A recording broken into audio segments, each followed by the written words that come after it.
Hey everyone, Eric SuperTech University here, and I just wanted to take a couple minutes to share, which I'm doing right now, share a job costing sheet that we have used for years at our service business and that a lot of our clients use as well. And I just would like to take a moment to explain why we job cost.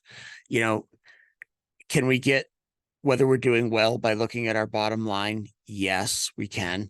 But by digging in deeper and job costing every single job, it really allows us to manage the work much, much better. We're going to start to see, you know, which project managers bring jobs in on budget, which ones don't. Are we charging enough? Are we, being inefficient and going to Home Depot 5 times and all of a sudden that's showing up here in the job costing? Job costing allows us as managers to have a much tighter grip on what's going on out in the field so that we can make managerial changes to make our bottom line look better. And that's the goal for all of us. Okay. So this is a really simple sheet and it's for a 1 day job. If you had a multiple day job, you'd go ahead and use a sheet for each day. But I'm just going to go walk you through this real quick. So we have job costing sheet. You can see the date, client's name, client's address, and the type of work performed. And the reason we do type of work performed is because we want to know which services are we making a lot of profit on and which ones are we struggling with so that we can make those changes to either market more of the ones that we do really well on, and do we need to get better at the ones that we don't pull in quite the revenue or the gross profit on, right?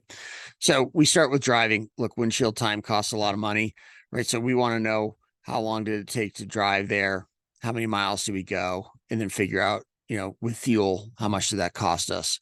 And then drive to the next job or back to the shop. We want to track that too, right? So we want all of our driving time to be tracked and come up with a cost associated with that. And there's a few ways to do that. You could do, government mileage. You could figure out how many miles it is with it, how much fuel your vehicle burns and how much that would cost. Like, yeah, there's a bunch of different ways to figure out your cost per mile. So go ahead and do that for your company, right? And then we're going to put our employees, because labor is our biggest expense. So we have several things here where it's like employee name, and then we're going to have them write in the hours. And then you can see in red, it says hourly rate and total cost. So we want the office filling that in, right? We don't want the techs filling in what they make, because we want, not everybody makes the same amount of money. So we're going to leave that to the office at the end of the day. So they're going to then go ahead and put in the hourly rate for that employee, including the labor burden, the payroll tax, the workers' comp on top of that. And then we're going to have a total cost for how many hours that would be at that person's rate, including their labor burden, right? So then we're going to have, like, let's say there's 4 people on that job. We're going to have a different cost probably for all 4 guys, because they all might make slightly different money. Okay. The materials used, pretty self-explanatory. What consumables did we use on the job? How much did we use and what was the cost of those? And then depending whether you have subs or not, you want to put subs in. And then if I was a restoration company and I was using like an external company to say write Xactimate scopes, I would also put that under subcontractors and put their fee in, because that's also a cost. So if you have outsourced administrative stuff that goes towards every job, I would put that under your subcontractors as well.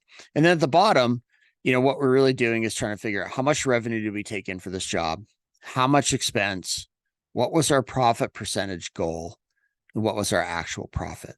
Right. So, look, in most service businesses, we're trying to have a cost of goods sold of about 40%. So if we did $1,000 in revenue, we'd have $400 to go ahead and spend towards getting that work done, leaving us 600, a 60% gross profit goal, right? So that would be our benchmark. Like if you're in HVAC, you're going to have a lot of materials. So that might look a little different. That would be more like, 50% cost of goods sold, right? So, if we had $1,000 job, we're probably going to spend about $500 on getting that job done because we have more materials. So anyway, that's just a real quick synopsis of how this works. If anybody needs any help with this or implementing this, or wondering why they should be doing it, please feel free to reach out to me. Eric at supertechu.com. I'm happy to help in any way, and I hope you guys enjoyed this video.